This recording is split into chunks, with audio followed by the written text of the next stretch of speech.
Hepinize merhaba arkadaşlar. Bugünkü videomuzda çamaşır makinesinde kullanılan kilitlerin nasıl çalıştığını 220 volt vererek size göstermeye çalışacağım. Ayrıca uçlar nasıl bulunur onları da göstereceğiz. İç yapısını, arızalarında neler yapabileceğinizi her şeyi anlatacağız. Mümkün olunca kısa tutmaya çalışacağım videoyu. Hemen başlayalım. Şimdi arkadaşlar şu an elimde görmüş olduğunuz 3 çıkışlı bir tane çamaşır makinesi kilidi. Bu kilitlerin iki türü var. Birisi bobinli, diğeri ise içerisinde PTC elemanı bulunduran tür. Bu elimizdeki PTC elemanı bulunduran tarzda bir kilit. Genelde de ülkemizde bunlar kullanılıyor.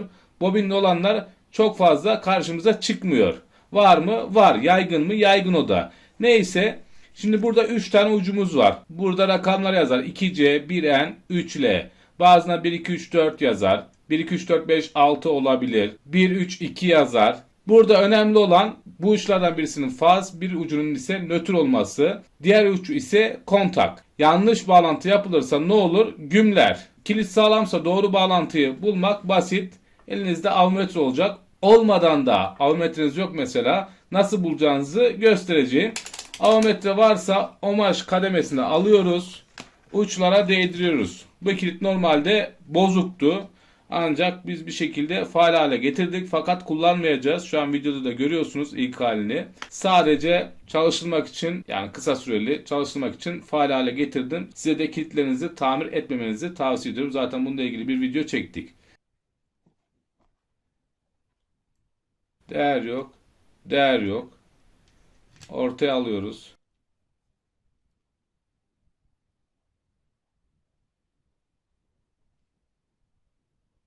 Yüz civarı bir omaj verdi.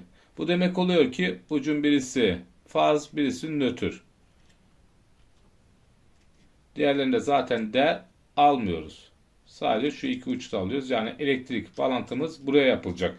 Diyelim ki elinizde multimetre yok. O zaman ne yapacaksınız? Açacaksınız. Şuradaki rakamlardan da bulunuyor ama bazı yerlerde mesela bir N bu kontak olarak adlandırılıyor. N harfi. Bu kafa karışıklığına yol açabilir. Burada kontak değil, burada kontak. Başka bir ucumuz. Şöyle şuradan açacaksınız. Her kilit açılıyor. Yöntemi farklı, tarzı farklı. Klipsleri oluyor.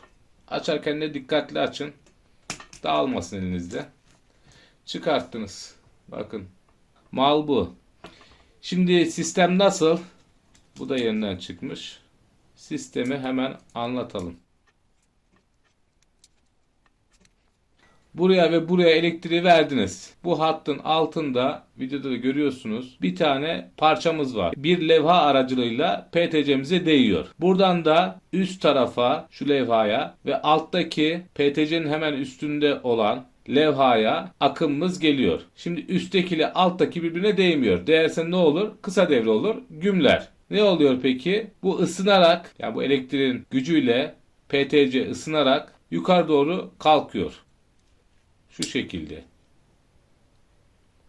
Ve ne oluyor? Buraya iletim sağlanıyor. Bu iki uç bir oluyor, birleşiyor ve makinemiz bu haldeyken kilitleniyor. Soğuyunca da, yani makine yıkaması bitti. Buradan elektrik kesildi. Otomatikman burası soğumaya başlıyor. Soğuyunca da bu tekrar aşağıya düşerek kilidin açılmasını sağlıyor. Ucu nasıl bulacağız? İşte ucu da bu şekilde bulacağız. Yani bununla bunu bağlarsanız bu levhayla burası birleştiğinde kısa devre olur. Sigortanız atar, makine yanar, kartı patlatır. Dolayısıyla bu ikisi değil. Çünkü birleşiyor. Birleşmemesi lazım. Bu uç ve bu uçta ise öyle bir şey söz konusu değil. Arada çünkü PTC elemanı var. Bundan dolayı da faz ve nötrümüz bu. Peki arıza olduğunda ne olur? İşte bu iki uç birleşir. Bunda olduğu gibi yanar. Kömür gibi. Bakın şurada da yanık izleri var.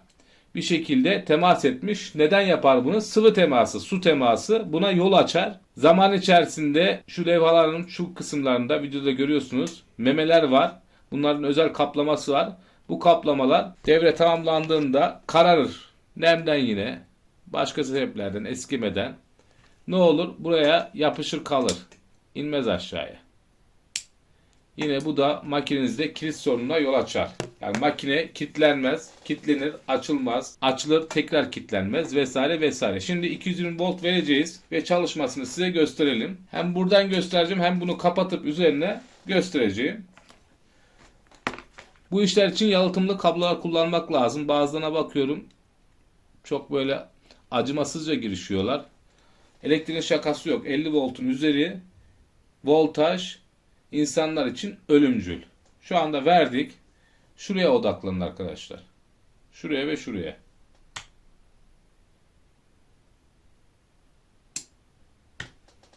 Elektriği kestik.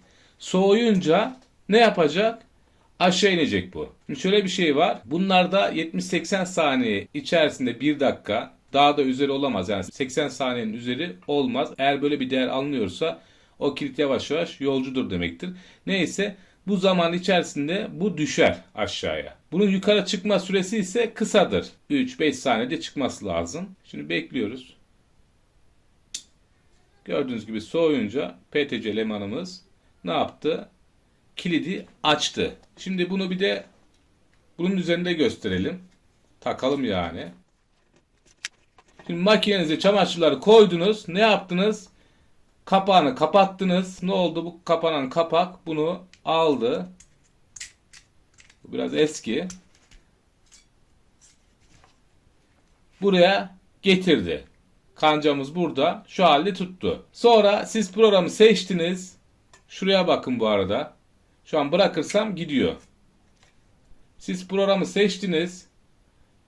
Başlat dediniz. Verdiniz ayarı diyelim. Ne oldu? Devreye girdi ve makine kilitlendi. Artık bu açılmaz. Ne zaman açılır? Soğuyunca bu yerine tekrar eski haline gelecek ve açacak kilidi. Bekleyelim.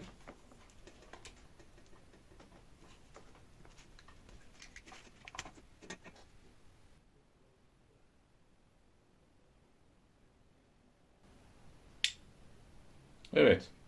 Düştü aşağıya. Ancak bu yukarıda kaldığı için kilit açılmadı. Bu ne demek?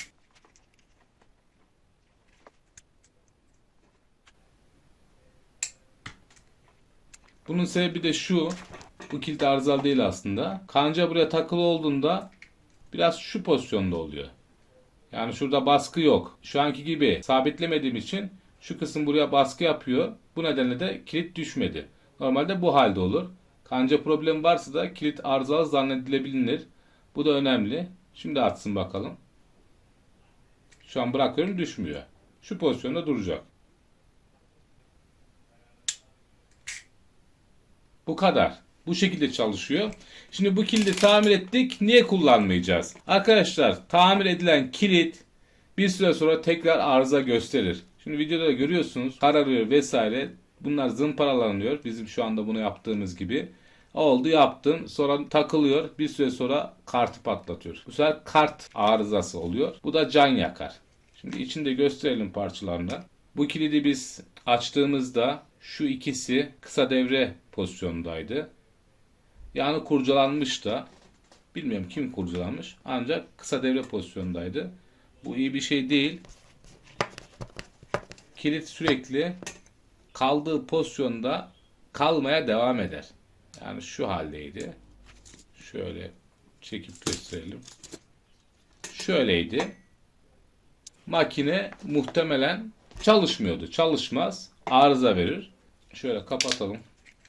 Bazen şuradaki yay düşüyor. Bu da kilit arızasına neden oluyor. Bazen de kilit şurada kalıyor. Şu pozisyonda. Bu neden oluyor? Kurcalıyor insanlar. Kullanıcı alıyor, bir şeyler sokuyor. Burayı kurcalıyor, böyle kalıyor. Bunu da çözmenin yolu belli. Şuraya bastıracaksınız. Kurtaracaksınız.